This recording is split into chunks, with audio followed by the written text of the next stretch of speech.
Good afternoon, kids. My name is Tequan Daly. I'm a graduate of Middle Tennessee State University and a member of Omega Psi Phi Soul Fraternity Incorporated, established in 1911.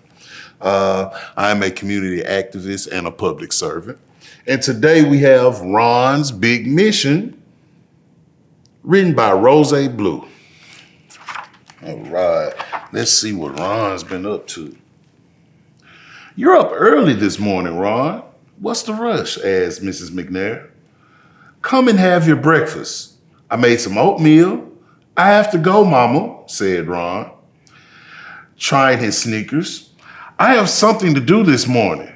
You always have something to do, said his mother with a smile. Just be home by lunchtime, okay?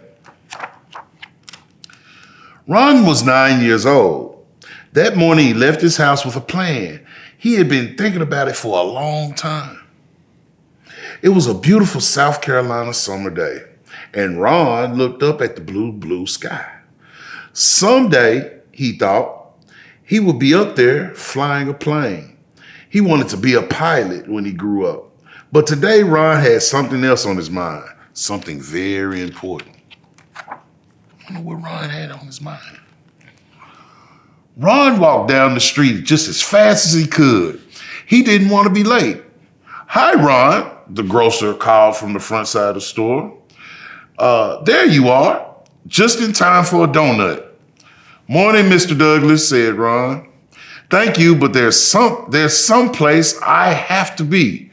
And Ron kept on walking. Down by the schoolyard, Ron saw his friend Carl shooting baskets. All right, you made it, Carl. Hi, Carl, said Ron. I wish I could stay, but I've got something important to do. More important than basketball on summer vacation, said Carl. Are you kidding? Ron laughed. He loved to play basketball, but not today. Today was too important. Ron kept on walking. When Ron got to Lake City Public Library, he stopped. This was it. He was hot from walking so fast, and he was nervous too. He took a deep breath, lifted his head high, and went inside. Mrs. Scott was busy getting ready for all the people who would be using the library today. As the head librarian, she had to make sure that everything was neat and orderly. Mrs. Scott looked up to welcome her first visitor of the day. She smiled as Ron walked in. He was her best customer. Ron gave a little wave to Mrs. Scott and went right to the shelves.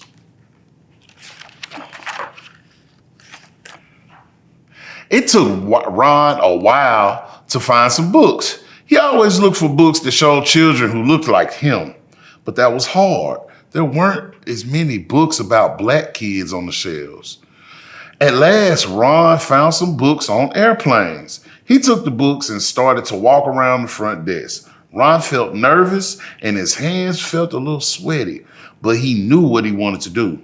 Mrs. Fielding, a white lady who was often in the library, stopped him. You can give me the books and I'll check them out for you, Ron, she said gently. No thanks, Mrs. Fielding, Ron said. I'm going to do it all by myself. But Ron, she started to say. Ron was already on his way to the front desk, but he put the books on the counter. I'd like to check these out, please, said Ron. The desk clerk didn't look at him. Didn't she hear me? Ron wondered. Ron knew what he had to do. He jumped on the counter. He wanted the desk clerk to know he was serious. Ron meant business.